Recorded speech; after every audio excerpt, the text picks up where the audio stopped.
Hello everyone, today we're going to be looking at two Samsung phones. On the left hand side I have Samsung A53 5G, on the right hand side I have Samsung A23 5G. So first thing first, let's look at the outside of the both phones. Samsung Galaxy A53 has 6.5 inches while the A23 has 6.6 inches. So let's go with the A53 first. On the bottom we have SIM card, SD card expansion, USB-C for charging, speaker grill, and then on the right side we have power lock button, volume rockers, microphone, and then on this side we don't have anything. On the back of the phone we do have quad cameras. Next, let's check the Galaxy A23. On the bottom, we have 3.5mm headphone jack, USB-C for charging, speaker grill, and then on the right side, we have power lock button. This is also a fingerprint sensor, volume rockers, microphone, and then on this other side, we have SIM card, SD card expansion. And then on the back of it, we do have quad cameras as well. Now, both of these phones are made of plastic. Next, let's talk about the displays. On the Samsung A53, we have 6.5 inches, 2400 times 1080 pixels, 22:9 ratio, 405 pixels per inch. This is also Super AMOLED with 120 Hz refresh rate. The Samsung Galaxy A23 5G has 6.6 inches, 2400 times 1080 pixels, 22:9 ratio, 399 pixels per inch.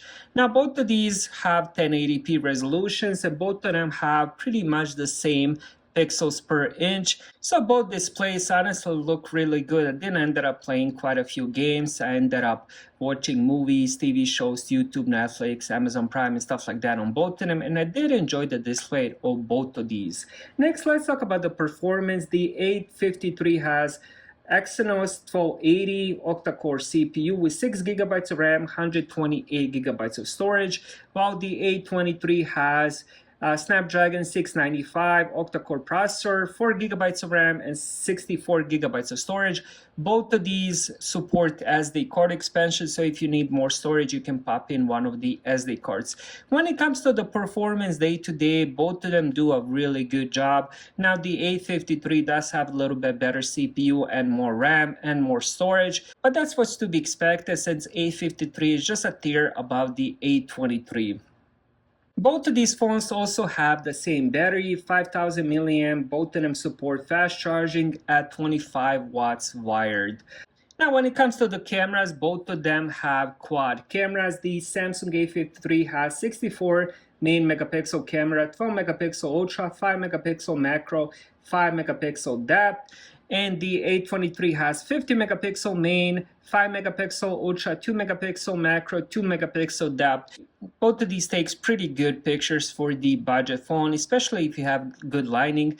When it comes to the front-facing camera, the A23 has 8 megapixel while the A53 has 32 megapixel front-facing cameras.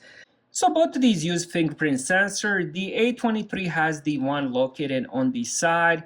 And let me show you how that works. So once the screen is off, all you have to do is just apply your finger on that fingerprint sensor.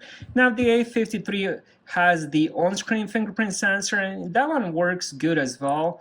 I ended up scanning same finger a couple times, and now it just works 100% of the time. So both these phones are 5G. They also perform really good. The cameras, the battery life, the whole experience has been very pleasant, and honestly I would recommend either one of these. Thank you guys for watching.